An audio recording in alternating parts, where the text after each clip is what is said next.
Imagine a weapon so quiet you can't hear it even in an empty room.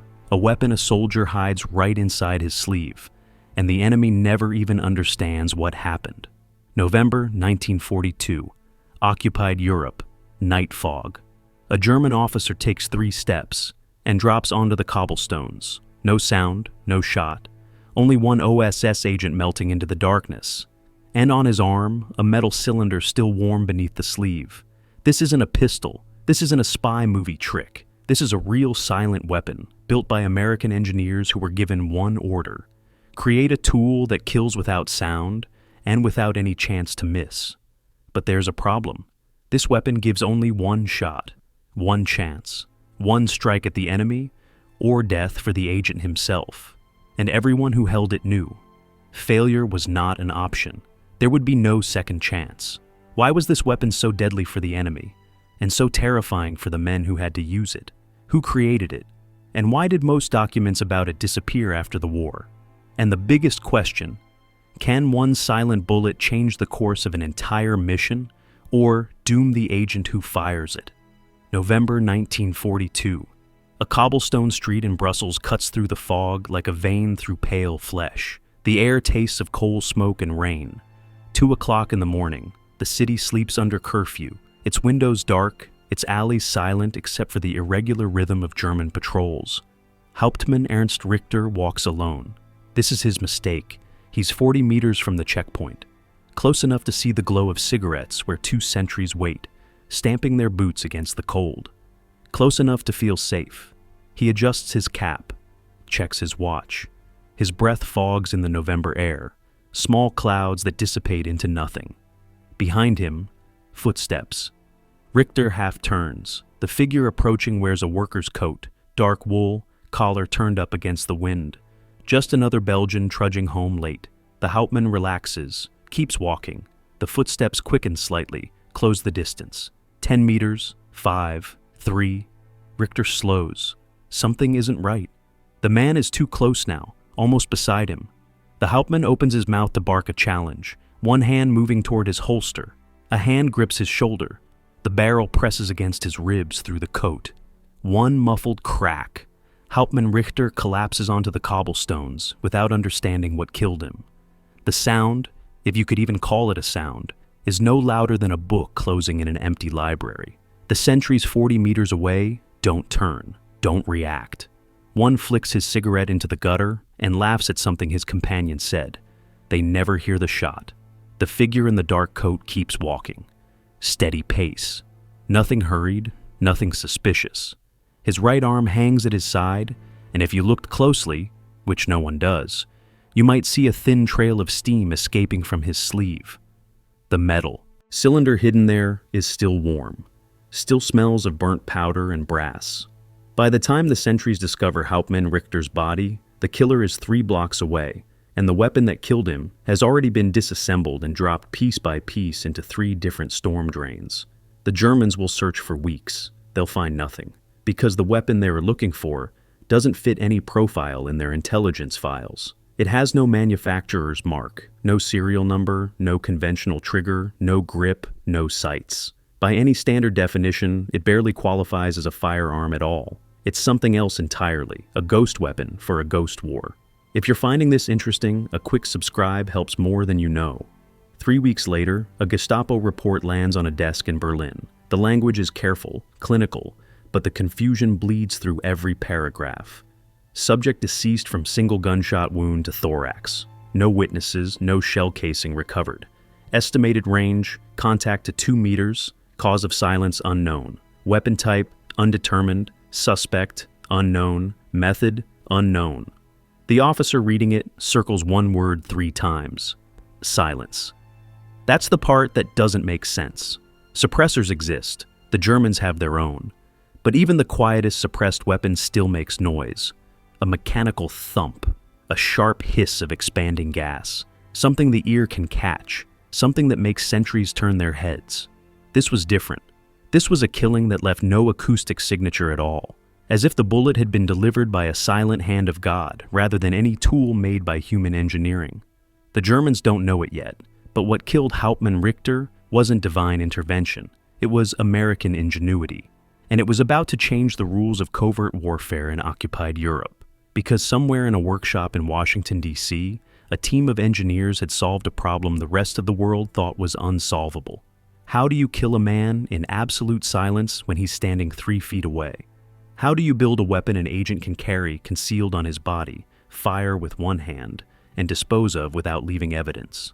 How do you create something so simple it can be manufactured by the thousands and dropped into the hands of untrained resistance fighters, yet so effective it terrifies the most experienced counterintelligence officers in the Third Reich? The answer was lying in the storm drains of Brussels. A steel tube, a spring, a firing pin. No moving parts, no complexity, no room for error. One shot, one chance, one way out. The OSS called it the Sleeve Gun, and the men who carried it called it something else entirely. The weapon of last resort.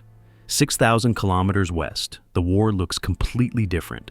Washington, D.C., summer of 1942. The Office of Strategic Services occupies a collection of temporary buildings scattered across the capital like an afterthought. The organization is barely 6 months old. Its headquarters smell of fresh paint and cigarette smoke. Its personnel, a chaotic mix of Ivy League professors, Wall Street lawyers, Hollywood directors, and career military officers, are still figuring out what their job actually is.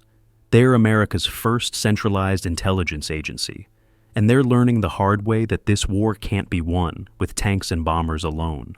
William Donovan, the man running OSS, sits in his office reviewing field reports from Europe. The news is frustrating. Every covert operation, every sabotage mission, every assassination attempt, every effort to eliminate German officers or collaborators leaves traces, noise, witnesses, evidence. The problem is simple to state and nearly impossible to solve. How do you kill quietly in occupied territory when every weapon you have announces itself? The standard American sidearm, the M1911 pistol, might as well be a trumpet blast in a church. Even when suppressed, it creates enough sound to wake a building. British SOE operatives carry Welrod pistols, manually operated suppressors that whisper rather than shout.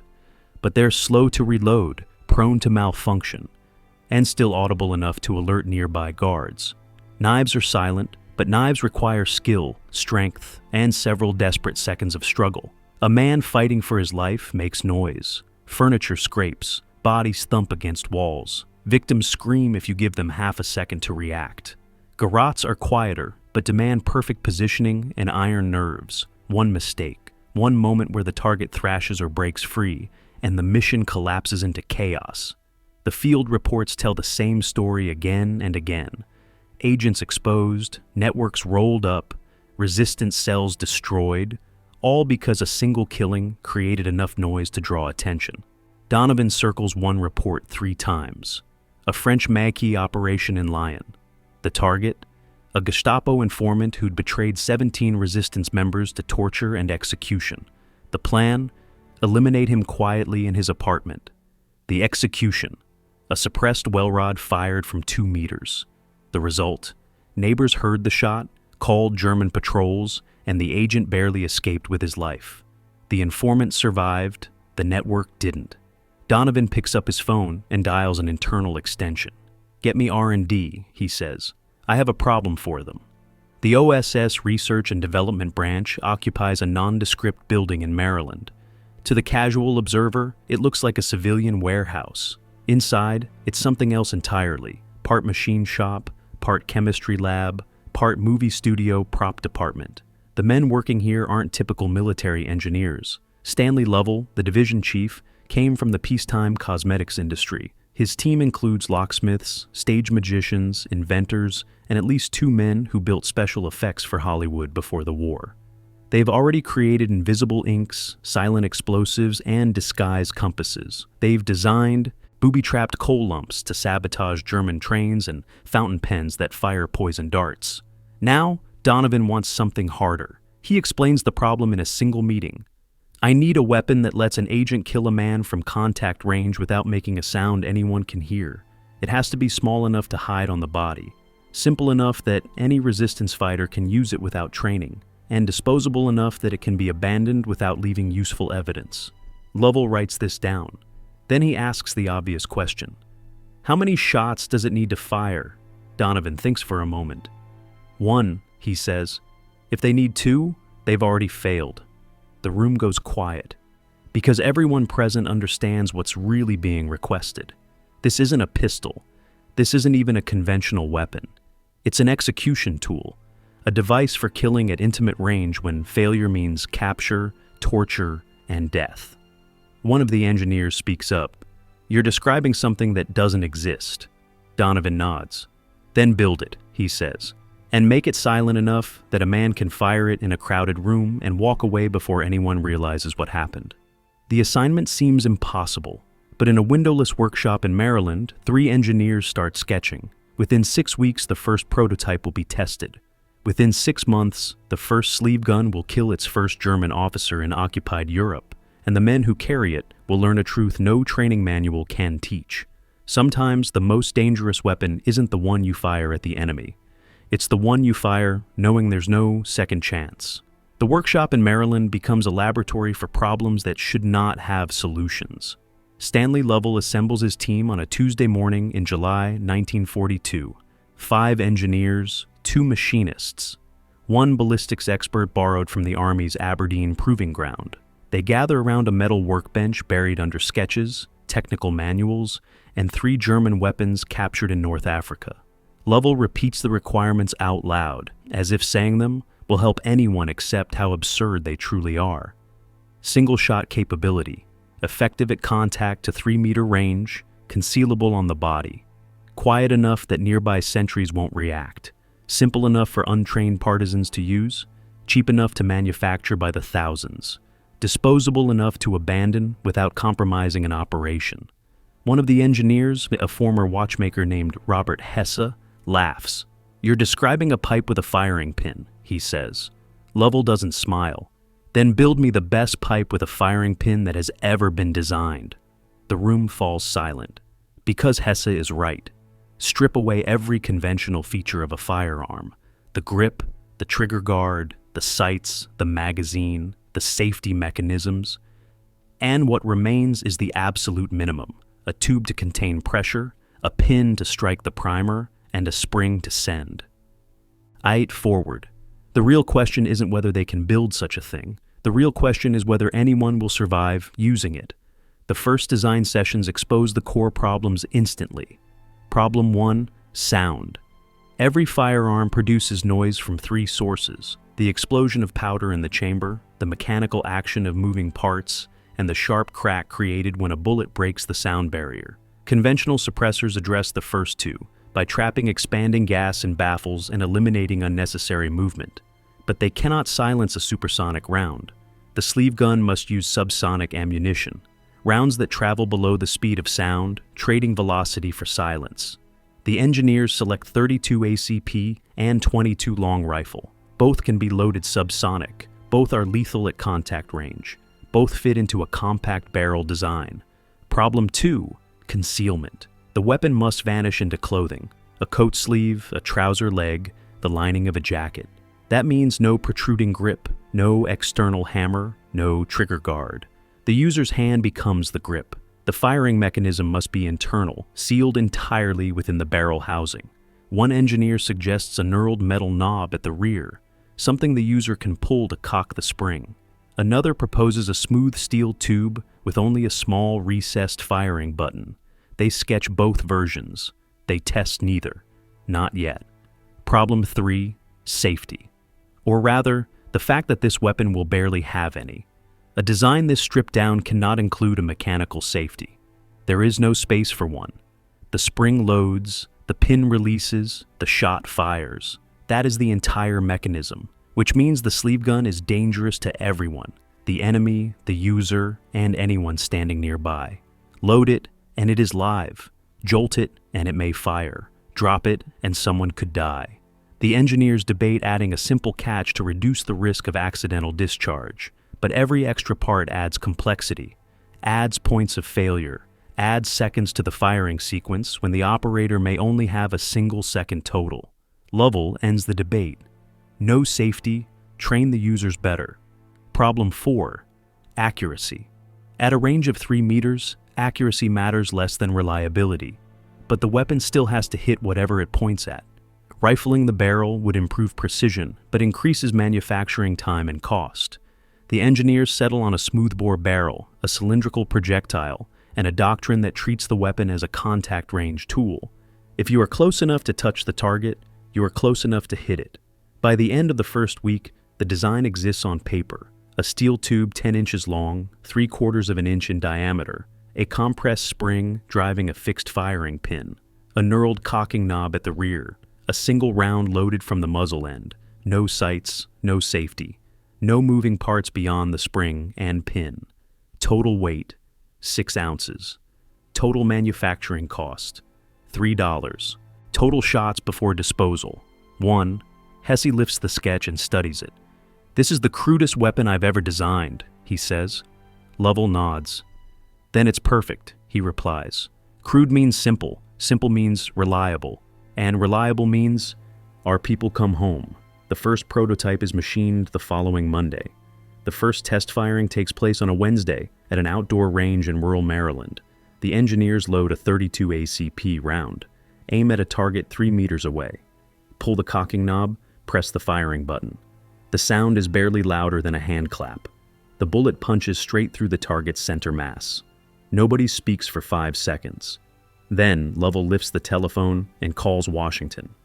"Tell Donovan we have his weapon," he says. "Tell him it works." The weapon still has no official name. In the R&D logs, it appears as Device Single Shot Suppressed Mark I. In procurement paperwork, it's labeled Special Purpose Firearm, Covert Operations. But the engineers who built it, and the agents who will eventually use it, call it something far simpler, a name that reflects both its purpose and the way it's carried, the sleeve gun. Because that is exactly where it lives, hidden beneath a coat sleeve, strapped to the forearm with leather or elastic, invisible until the agent lifts his arm and fires straight through the fabric. No drawing a weapon, no aiming stance, no warning, just a gesture that ends a life. Lovell brings the prototype to OSS headquarters in Washington 3 days after the successful test. He carries it in a wooden box lined with felt, the way a jeweler might present a precision timepiece. Donovan lifts the device carefully, turns it over in his hands. It feels almost weightless, more like a toy than a weapon. The steel tube is cold and smooth, except for the knurled knob at the rear. "Show me," Donovan says. Lovell takes it back and demonstrates the loading procedure. The round slides in from the front, muzzle loading, like a musket from the Revolutionary War. A simple friction fit holds the cartridge in place.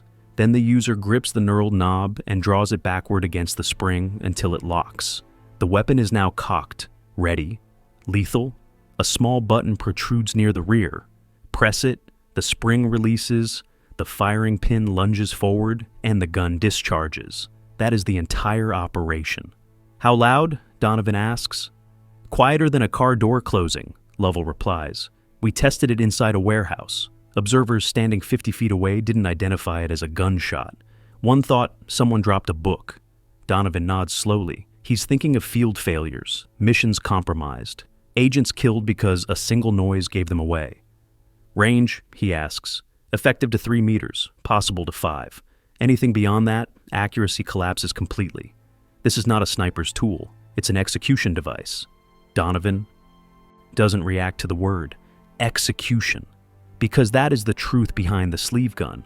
It is built not for defense or open combat, but for deliberate killing at intimate distance when silence is more important than anything else. "How many rounds?" Donovan asks, though the answer is obvious.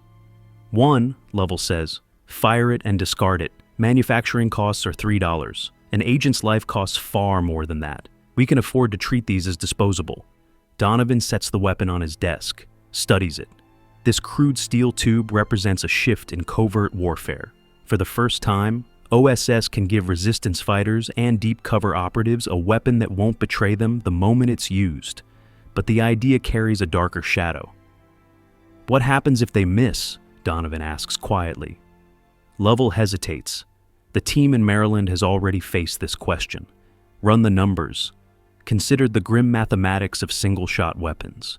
If they miss, Lovell says, they die. The weight of that truth fills the room. This weapon offers no backup plan, no second trigger pull, no burst of suppressive fire to buy escape time.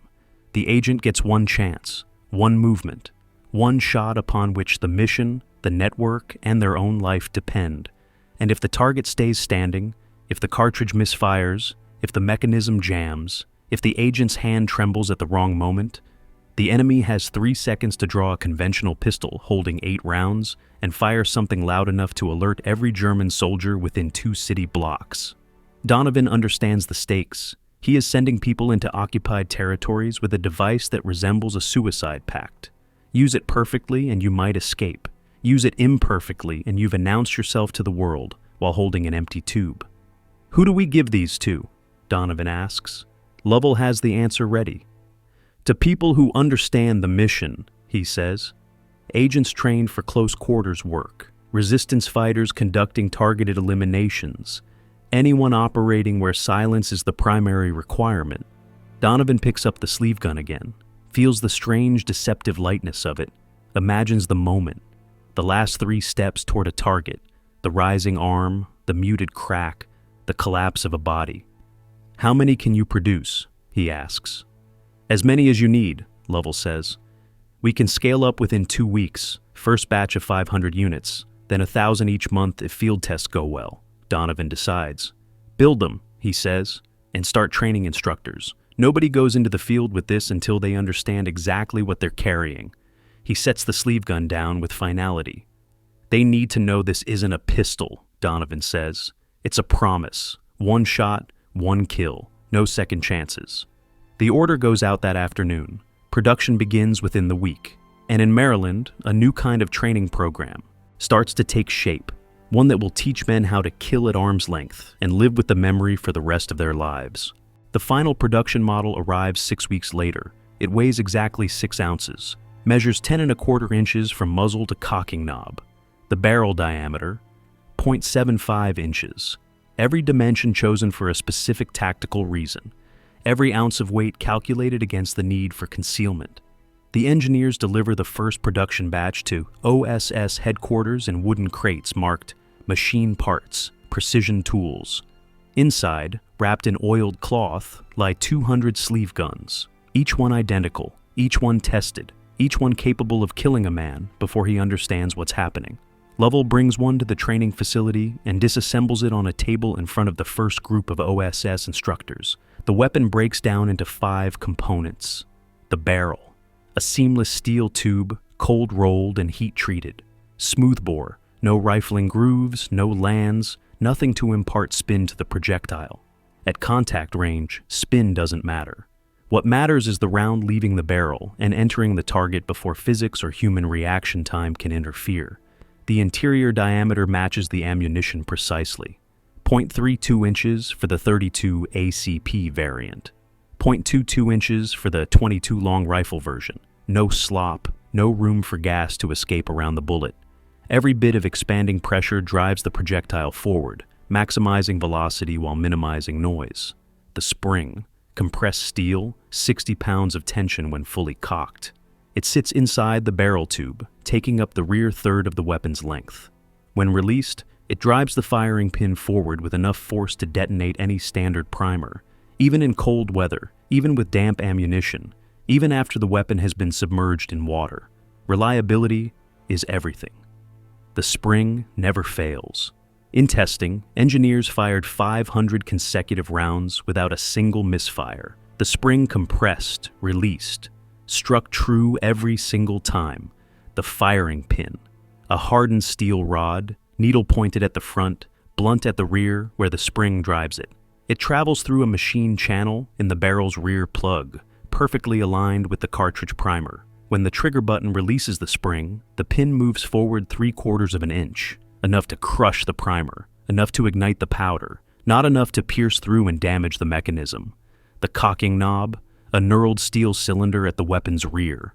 The user grips this, pulls backward against spring tension until the mechanism locks. A simple sear catches the spring assembly and holds it under tension. The sear itself is just a hardened steel catch. No moving parts, no delicate mechanisms to break. Pull until it clicks. That's the only instruction needed. The trigger button, a small steel nub protruding from the side of the barrel, positioned where the user's thumb naturally rests. Press it, and the sear releases. The spring drives forward. The pin strikes. The gun fires. No trigger guard, no safety, no hesitation. Press and fire. That's the entire manual of arms. Lovell reassembles the weapon in 30 seconds, holds it up so the instructors can see. "This is the crudest firearm you'll ever teach," he says. "It has no sights because you won't need them. It has no safety because there's no time to disengage one. It has no grip because your hand is the grip. It has no magazine because one shot is all you get." He loads a dummy round, a metal cylinder the same size and weight as a live cartridge, but completely inert, slides it into the muzzle, cocks the weapon, aims at a target 3 meters away. "At this distance," he says, "the muzzle energy is approximately 130 foot-pounds, enough to penetrate 6 inches of ballistic gelatin, enough to reach vital organs through clothing and muscle tissue, enough to kill if you hit the thorax or head." He doesn't fire, doesn't waste the dummy round, just lowers the weapon and looks at the instructors. "Your job," he says, "is to teach agents how to get close enough that missing is impossible. Because this weapon doesn't forgive mistakes. It doesn't give second chances. If they pull that trigger and the target doesn't drop, they're standing 3 feet from an enemy soldier with an empty gun." One of the instructors raises his hand. "What if it misfires?" Lovell's expression doesn't change. Then they use their training, knife, hands, whatever they have, because the sleeve gun is a tool, not a guarantee. It gives them the best possible chance at a silent kill, but it can't compensate for hesitation, poor positioning, or bad luck. He sets the weapon down on the table. "The Germans have more guns," he says. "More men, more resources. What they don't have is this, a weapon that kills in silence and leaves no evidence. That's our advantage. That's what you're going to teach our people to use." The first training class begins the following morning, and the men who attend learn quickly that the sleeve gun isn't just a weapon. It's a test of nerve that starts long before the trigger is pressed. The training facility sits on 200 acres of Maryland farmland, hidden behind trees and dirt roads that lead nowhere on any official map. To local farmers, it's just another government installation, something to do with the war effort. They don't ask questions. They don't drive past the gate. They certainly don't hear the sounds that echo from the converted barn, where OSS instructors are teaching men how to kill at arm's length. The first class arrives on a Monday morning in September 1942. 12 agents, all volunteers, all headed to occupied Europe within 6 weeks. They have already completed the standard OSS training, hand-to-hand combat, silent movement, lock-picking, codes, dead drops, resistance organization. Now they learn something darker. The instructor's name is Thomas Garrett, former Army Ranger, 2 years of close-quarters combat training. At Fort Benning, before OSS recruited him, he stands in front of the class holding a sleeve gun like it's a live scorpion.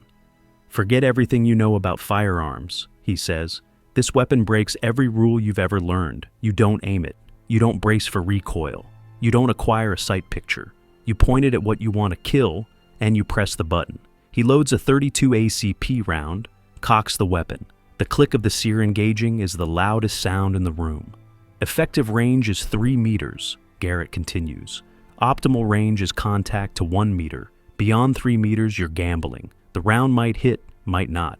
But at 1 meter, he pauses. At 1 meter, if you miss, you weren't paying attention. One of the agents raises his hand. "What about through clothing?" Garrett nods. "Good question. You can fire through a coat sleeve, a jacket, even a newspaper folded over your forearm. The fabric won't affect the trajectory at 1 meter. Beyond that, it might. Practice both ways. Learn how the weapon feels through cloth versus bare-handed." He demonstrates, slides the sleeve gun into his coat sleeve, secures it with an elastic band wrapped around his forearm, raises his arm as if offering a handshake. His hand grips the cocking knob through the fabric. His thumb finds the trigger button by feel alone. The target sees a hand extended in greeting, Garrett says. He doesn't see the weapon, doesn't register the threat. By the time he understands something is wrong, he's already dead. The cold calculus of it settles over the room like frost. The training begins with dummy rounds, 24 hours of loading, cocking, firing, reloading, over and over until muscle memory takes over and conscious thought disappears. The agents learn to feel when the spring catches, learn to find the trigger button without looking, learn to keep their face expressionless even as they're about to kill someone standing close enough to smell.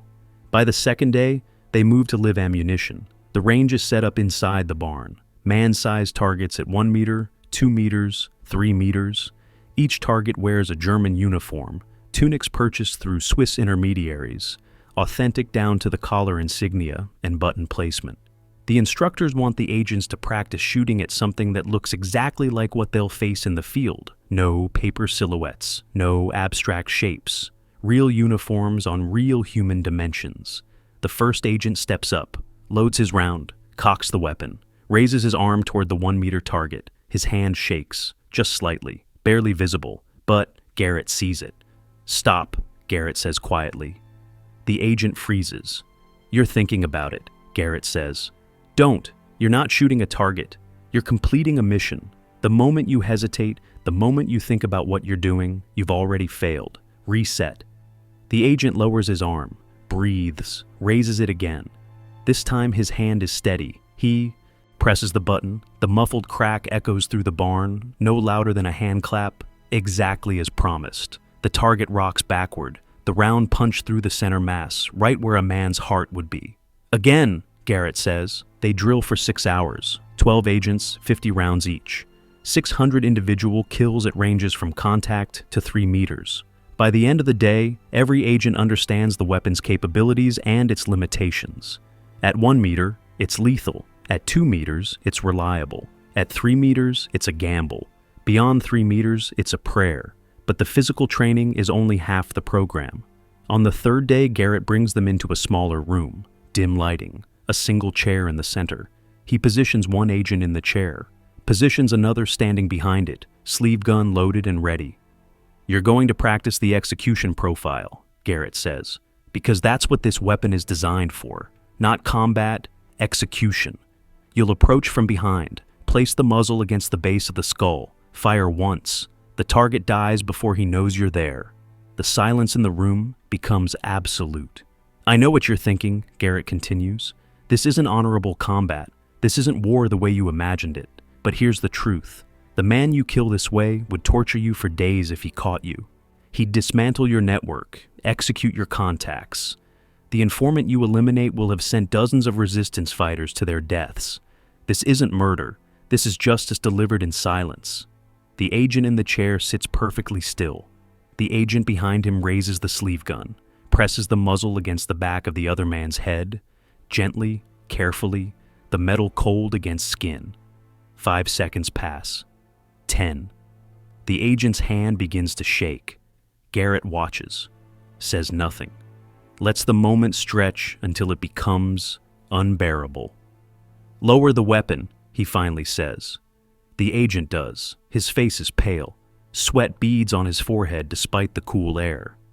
"That feeling," Garrett says, "is what you need to master, because in the field, you won't have time to process it. You won't have time to question. You'll have 3 seconds between approach and execution. 3 seconds where everything depends on your ability to act without hesitation." He pauses, looks at each agent in turn. "Some of you won't be able to do it," he says. "That's not a moral failing. It's human nature. But if you can't pull that trigger when it matters, you shouldn't carry this weapon into the field, because hesitation doesn't just get you killed. It gets everyone in your network killed." By the end of the week, 3 agents have dropped out. They complete the rest of their training. They'll still deploy to Europe, but they won't carry sleeve guns. They'll use knives, garrotes, conventional weapons, tools that don't demand the specific psychological profile required for point-blank execution. The 9 who remain are different. They've passed not just the physical training, but the psychological threshold. They've proven they can stand 3 feet from another human being, close enough to see the pores on his skin, close enough to smell his cologne, and end his life without warning, without hesitation, without mercy. Garrett gathers them on the final day, hands each one a sleeve gun and 5 rounds of ammunition. "These are yours," he says. "When you reach Europe, you'll be issued more ammunition and additional weapons if needed. Some of you will use this once and dispose of it. Some of you will never use it at all, but all of you will carry it, knowing that if the situation demands absolute silence, you have a tool that can deliver it." He looks at them for a long moment. "The Germans don't know this weapon exists," he says. "They don't have intelligence files on it. They don't have countermeasures. That's your advantage. Use it wisely. Use it sparingly. And remember, every time you fire this weapon, you're gambling your life on $3 worth of steel and a single cartridge." The agents leave Maryland 1 week later. By November, 4 of them are in France, 3 in Belgium, 2 in Denmark. Within 30 days, the first field reports start arriving back in Washington. Subject: device effectiveness confirmed, target eliminated, no enemy response, extraction successful. The sleeve gun has drawn first blood in occupied Europe, and the Germans still have no idea what killed their men. But that's about to change, because in the back alleys of Brussels and the dark streets of Copenhagen, a pattern is emerging. German officers dying in silence, no witnesses, no weapons recovered, just bodies on cobblestones, and a mystery that Gestapo counterintelligence can't solve. They're hunting for a ghost weapon, and the hunt is about to turn deadly. December 1942. The war has reached its darkest hour. German occupation stretches from the Atlantic coast to the outskirts of Moscow, from Norway's frozen fjords to the deserts of North Africa. Millions live under Nazi rule. Millions more have died trying to resist it. But resistance continues, in cellars and attics, in forests and abandoned factories, small networks of men and women who refuse to surrender, who sabotage rail lines and assassinate collaborators and pass intelligence to London through coded radio transmissions that last 90 seconds before the direction-finding trucks can triangulate their position. These are the people OSS needs to reach. The first weapons shipment leaves England in early December, a Halifax bomber modified for supply drops. In its bomb bay, 50 sleeve guns packed in waterproof containers, along with 500 rounds of .32 ACP ammunition, forged identity papers, and a single-page instruction sheet printed in French. The drop zone is a farmer's field 20 kilometers outside Lyon.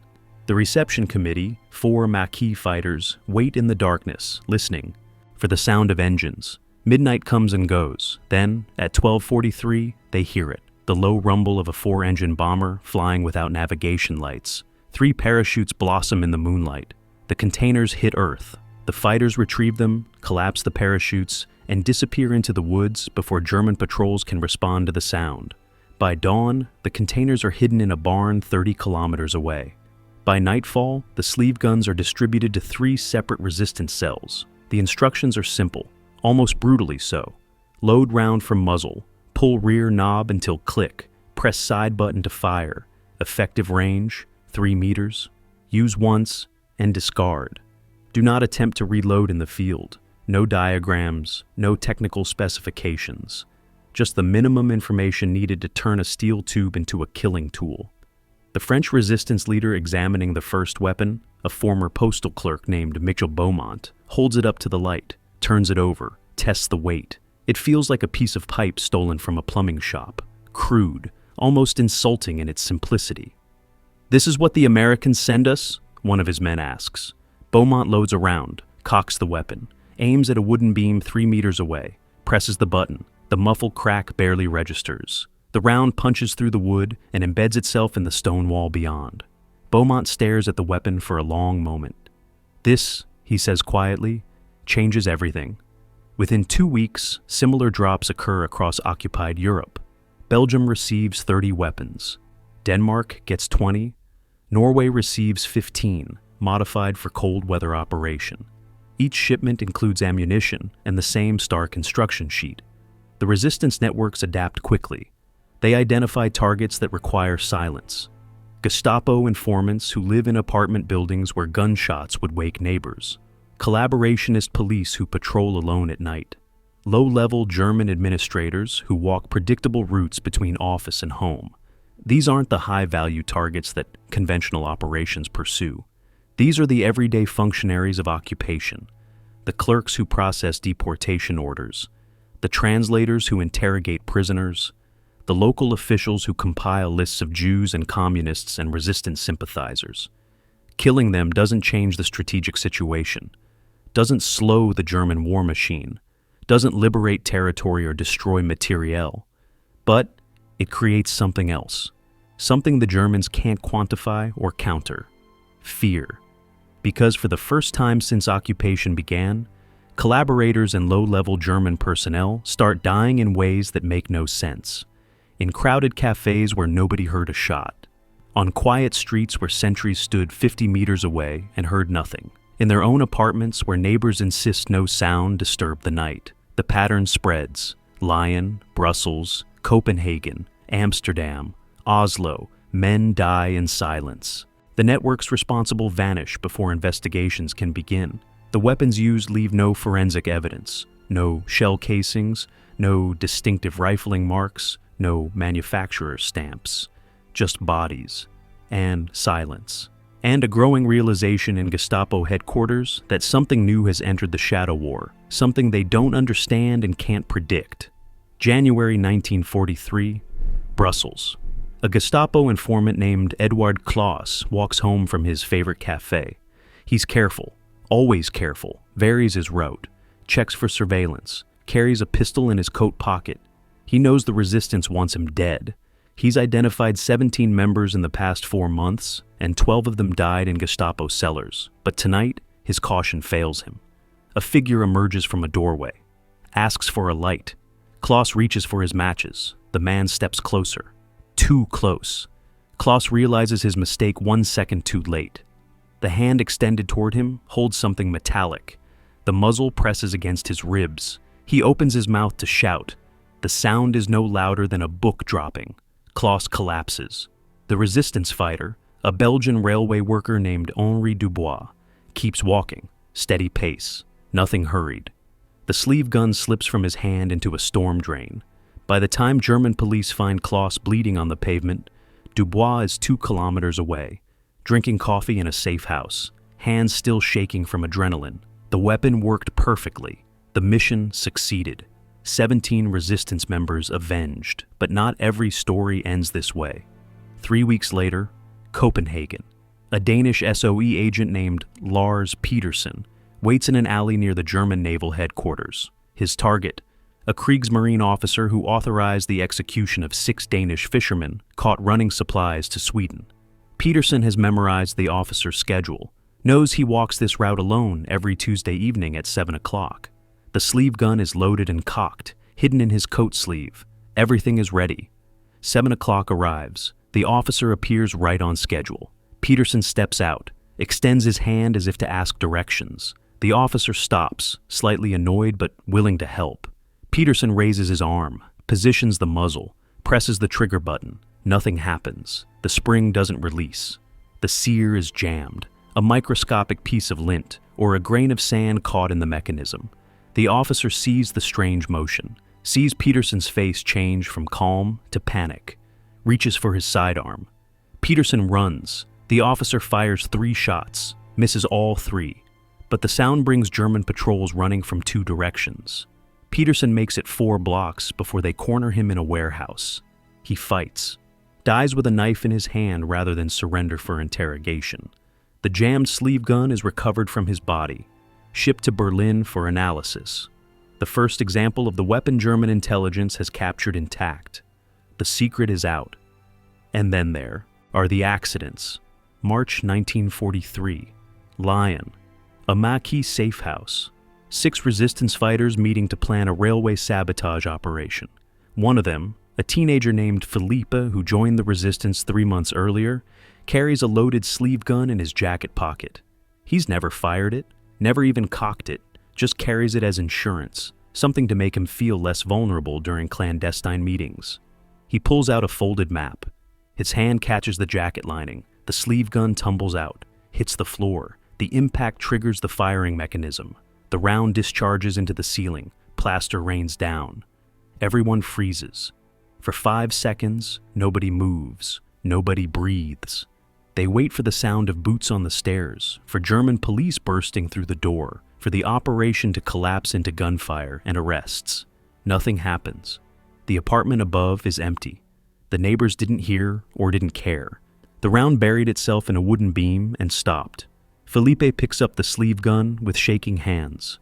Michel Beaumont, the same resistance leader who received the first shipment, takes it from him gently. "Loaded weapons stay in experienced hands," Beaumont says quietly. Understood? Philippe nods. He'll never carry a sleeve gun again. But the lesson spreads through the resistance network. This weapon demands respect. One moment of carelessness, and everything unravels. The successes outnumber the failures, but every failure teaches the same brutal lesson. The sleeve gun gives one chance. Only one. The captured sleeve gun reaches Berlin on March 23, 1943. It arrives in a sealed box marked Priorität 1, Priority 1. The weapon is photographed from 12 angles, measured, weighed, disassembled by military armorers who handle it like an archaeological artifact from an unknown civilization. The report that follows is 11 pages long. The conclusions are disturbing. The device represents a fundamental departure from conventional firearms design. No manufacturer markings, no serial numbers. Construction suggests mass production capability. Estimated cost, negligible. Estimated complexity, minimal. Implication, enemy may possess hundreds or thousands of identical units. The report lands on the desk of SS Obergruppenführer Ernst Kaltenbrunner, chief of the Reich Security Main Office. He reads it twice, then calls a meeting of senior Gestapo and Abwehr intelligence officers. The question he asks is simple. How many of our men have died to this weapon without us knowing it? Nobody can answer, because the sleeve gun leaves no signature, no shell casings, no distinctive wounds that would distinguish it from any other small caliber gunshot. How many deaths attributed to random violence or resistance attacks were actually precision eliminations using American-supplied silent weapons? 10, 50, 200? The uncertainty is worse than the casualties. Kaltenbrunner issues new directives within 48 hours. All unexplained killings of German personnel in occupied territories must be investigated as potential coordinated attacks. All recovered weapons must be sent to Berlin for analysis. All informant networks must be activated to search for intelligence on Allied supply drops and resistance armament. But the most significant change is operational. German officers and administrators are ordered to travel in pairs, never alone, always with at least one armed companion within 10 meters. The logic is sound. The sleeve gun is effective at 3 meters. Two men walking together, maintaining tactical spacing, eliminate the weapon's effective engagement window. Collaborators receive similar warnings. Informants are told to vary their routes, meet in public spaces, never accept approaches from strangers. The countermeasures work, to a degree. In April 1943, resistance networks report 3 failed assassination attempts because targets were accompanied by armed escorts. In May, another 4 attempts are aborted when targets deviate from expected patterns. But the new security procedures create their own problems. German personnel who once moved freely through occupied cities now walk in pairs, weapons visible, eyes constantly scanning for threats. The psychological impact is significant. They're not conquering occupiers anymore. They're nervous men in hostile territory, watching their backs, trusting no one. The fear spreads downward through the occupation hierarchy.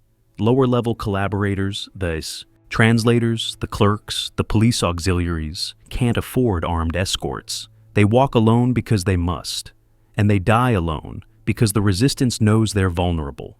In June, Gestapo offices in Brussels report a 40% decline in civilian cooperation. Informants stop providing intelligence. Collaborators resign their positions.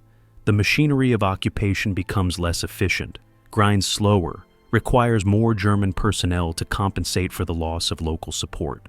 All because of a $3 steel tube that kills in silence. But Kaltenbrunner isn't finished. In July, he authorizes reprisal operations. For every German killed by silent weapon, 10 civilian hostages will be executed publicly.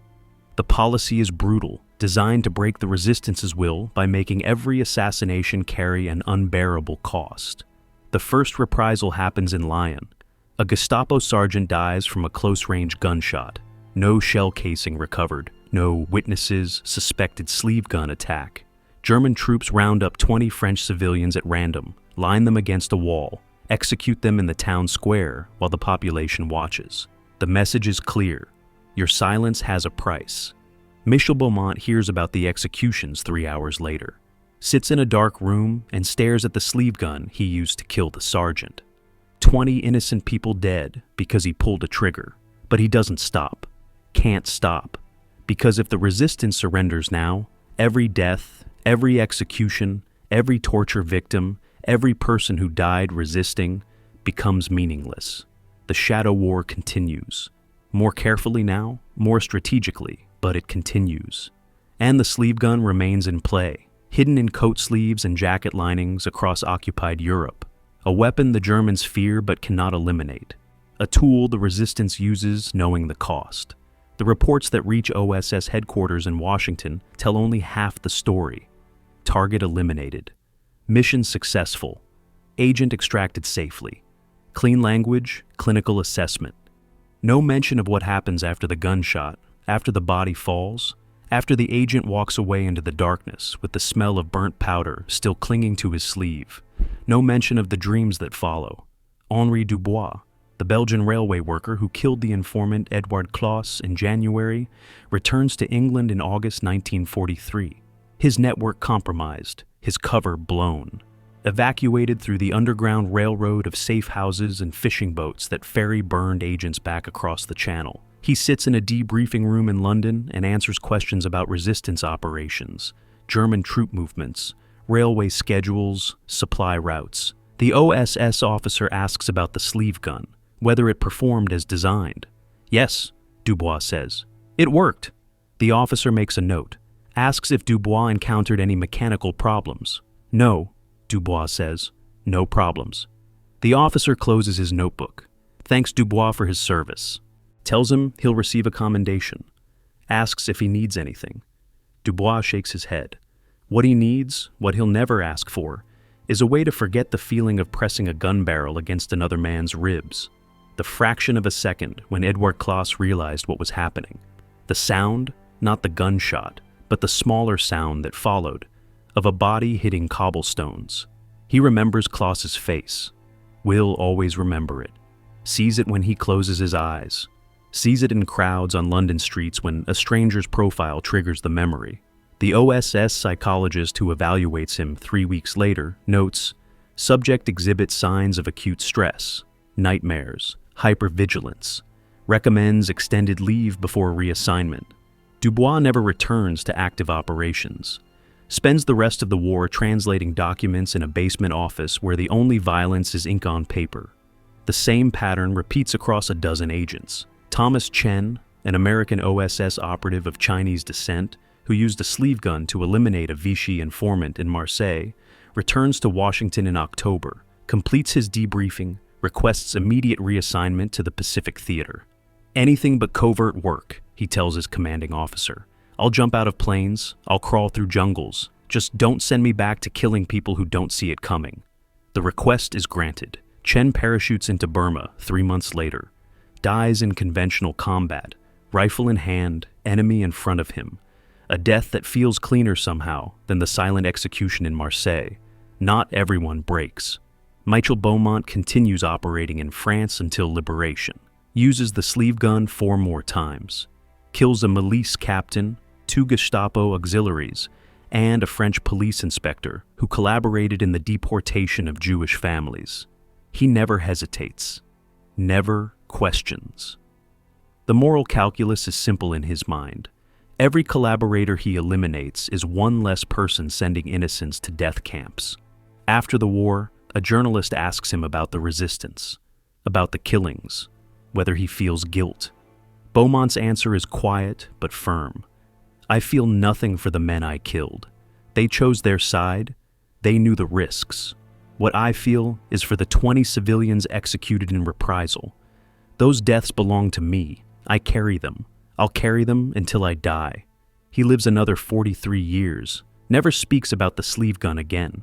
When he dies in 1988, his family finds a steel tube wrapped in oiled cloth in his attic. They don't know what it is. Donate it to a museum as unidentified wartime artifact.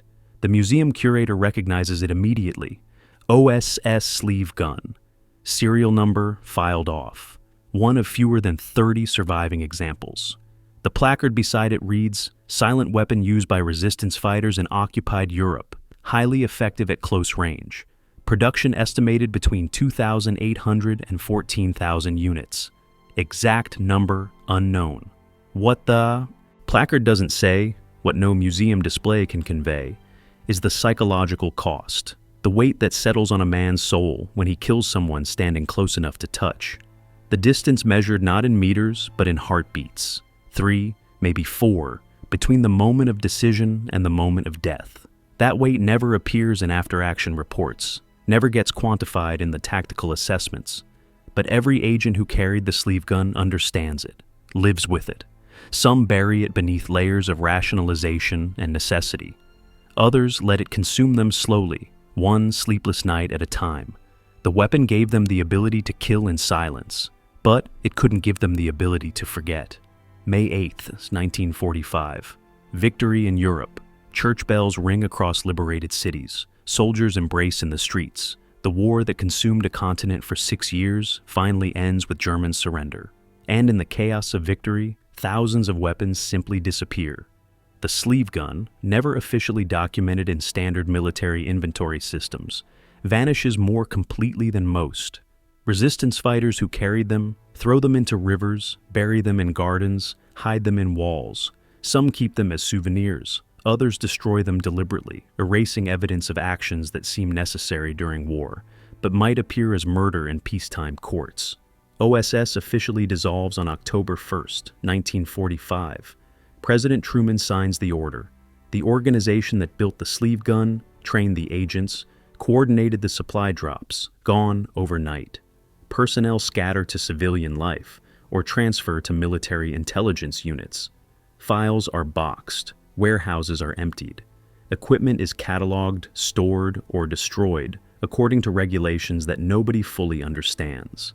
The remaining sleeve guns, approximately 400 units still in OSS armories, are marked for disposal. Some are melted down for scrap metal. Others end up in forgotten storage facilities, buried under newer equipment and bureaucratic indifference. A handful make it to the Central Intelligence Agency when that organization forms in 1947, stored in basement vaults, examined by weapons specialists who marvel at the crude simplicity, then filed away as historical curiosities from a war everyone wants to forget. The production records tell a confusing story. Estimates range from 2,800 units to 14,000. The actual number is lost somewhere in the gap between wartime manufacturing chaos and post-war record-keeping failure. Different contractors produced batches without coordinating serial numbers. Some production runs were never documented. Others were documented and the files subsequently destroyed. What's certain? The sleeve gun was manufactured in substantial quantities, distributed widely across occupied Europe, used in dozens, possibly hundreds of assassination operations. What's uncertain? Almost everything else. How many survive today? Unknown. How many agents actually carried them into the field? Unknown. How many successful eliminations can be attributed to the weapon? Unknown. The OSS Research and Development Branch kept meticulous records of design specifications, test results, and manufacturing contracts. But field usage reports were deliberately vague. Agents rarely specified which weapon they used for which operation. The whole point of covert work was deniability. So, the sleeve gun exists in a strange bureaucratic limbo, too well documented to be completely forgotten, too poorly tracked to be comprehensively understood. Stanley Lovell, the man who oversaw its development, writes briefly about it in his post-war memoir, describes the design challenge, mentions the successful field deployment, provides no specific details about operations or casualties. The chapter is 4 pages long, buried between sections on invisible ink and explosive coal. Most readers skip past it without noticing. By 1950, the sleeve gun is effectively obsolete. Modern suppressor technology has advanced. New weapons offer multiple shots, better accuracy, improved reliability. The crude single-shot pipe that seemed revolutionary in 1942 looks primitive compared to post-war developments. The CIA briefly considers updating the design, adding a magazine, improving the trigger mechanism, creating a modernized version for Cold War operations. The project is abandoned after 3 months. Engineers conclude that the weapon's core advantage, absolute simplicity, would be lost in any significant redesign. And without that simplicity, it's just an underpowered single-shot pistol with no practical advantage over existing firearms. The sleeve gun becomes a footnote, a curious artifact from OSS's experimental phase, mentioned occasionally in intelligence histories, displayed in a few military museums, mostly forgotten, but its influence lingers. Today, fewer than 30 confirmed examples exist. Most are in museums. The Imperial War Museum in London holds 3. The Smithsonian has 2. The CIA Museum, closed to the public, accessible only to agency personnel, displays one in a glass case beside other OSS weapons, a suppressed high-standard pistol, a folding stock carbine, a cigarette case camera. The placard is brief, gives the basic specifications, says nothing about Brussels or Copenhagen or the men who died without hearing the shot that killed them. Private collectors own perhaps a dozen more. Prices at auction fluctuate wildly, anywhere from $8,000 to $45,000, depending on condition and provenance. A sleeve gun with documented wartime use commands the highest value. One with a known history, an agent's name, a specific operation, becomes a museum piece regardless of who purchases it. But the vast majority are simply gone. Thrown into the Seine, the Thames, the canals of Amsterdam, buried in French gardens, sealed inside walls during post-war reconstruction, dropped into the Atlantic from fishing boats carrying evacuated agents back to England, destroyed deliberately by men who wanted no reminder of what they'd done. Some probably still exist, hidden and forgotten, in attics, in basements, wrapped in cloth and tucked behind false walls. Their owners died decades ago without telling anyone what they had kept. The weapons wait in darkness, undiscovered, their history lost. The engineers who designed the sleeve gun scattered after the war. Stanley Lovell returned to private industry, died in 1979 without giving extensive interviews about his OSS work. His papers, donated to a university archive, contain technical drawings and manufacturing specifications, but almost nothing about operational deployment. Robert Hesse, the watchmaker who called it a pipe with a firing pin, moved to California, worked on early missile guidance systems during the Cold War, mentioned the sleeve gun exactly once in a 1968 oral history interview. "We built what they needed. It worked. That's all I can say about it." Thomas Garrett, the instructor who trained agents in Maryland, stayed with military intelligence through the 50s, retired in 1962, suffered from what his family called bad nerves, what modern medicine would recognize as post-traumatic stress. He'd taught 53 men how to kill at arm's length, knew that at least 12 of them died in the field, knew that the ones who survived carried scars he'd helped create. His daughter found his training notes after he died, burned them without reading them completely. "Some things," she said later, "shouldn't be remembered." The resistance fighters who used the weapon rarely spoke about it. Those who survived into old age, and there weren't many, gave interviews about sabotage operations, intelligence gathering, the general experience of resistance work.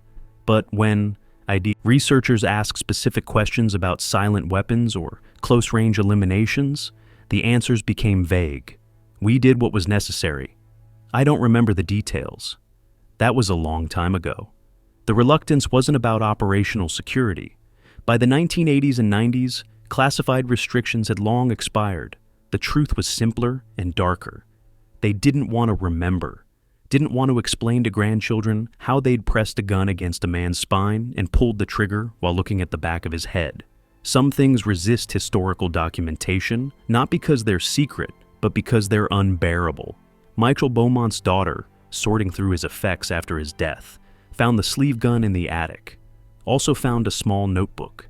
Inside, 5 names written in her father's handwriting. No context, no dates, just 5 names.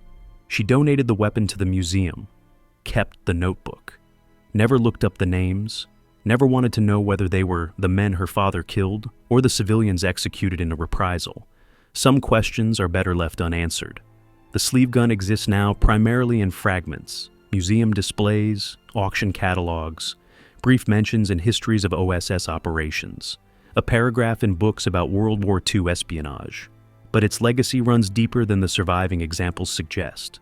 The sleeve gun proved something intelligence agencies never forgot: A weapon doesn't need to be sophisticated to be effective. Sometimes the opposite is true. Simplicity equals reliability. Crude equals deniable. Single shot equals disposable. These principles shaped covert weapons development for the next 50 years. During the Cold War, CIA technical services designed weapons that borrowed directly from the sleeve gun philosophy. The Stinger, a pen-sized single-shot pistol developed in the 1950s, used the same basic concept. One round, no moving parts, point-blank range only. Designed for agents in denied areas where carrying a conventional firearm meant certain death if discovered. Soviet KGB produced similar devices. The Troika cigarette case pistol, the lipstick gun recovered from a captured agent in 1965. Each one a descendant of the same idea: hide a single lethal shot inside an innocent object. The British SAS developed press contact weapons for counterterrorism operations in the 70s.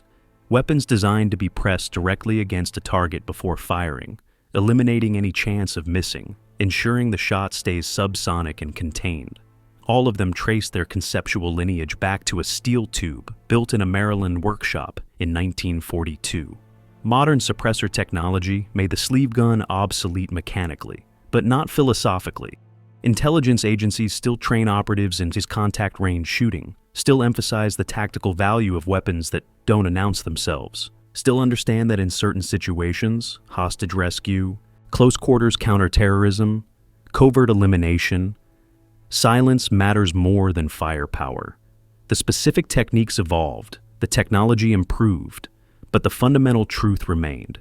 Sometimes you need to kill someone standing 3 feet away without anyone else noticing. The sleeve gun taught that lesson at a cost measured in lives and psychological trauma. But it taught it effectively enough that intelligence services worldwide still remember it. In popular culture, the weapon appears occasionally, usually misunderstood. James Bond films feature wrist-mounted dart guns and concealed weapons that fire through briefcases. Audiences see them as fantasy gadgets, pure Hollywood invention. But the inspiration is real. The OSS actually built weapons like this, actually issued them to agents, actually used them in occupied Europe while the outcome of the war hung in balance. The difference between fiction and reality?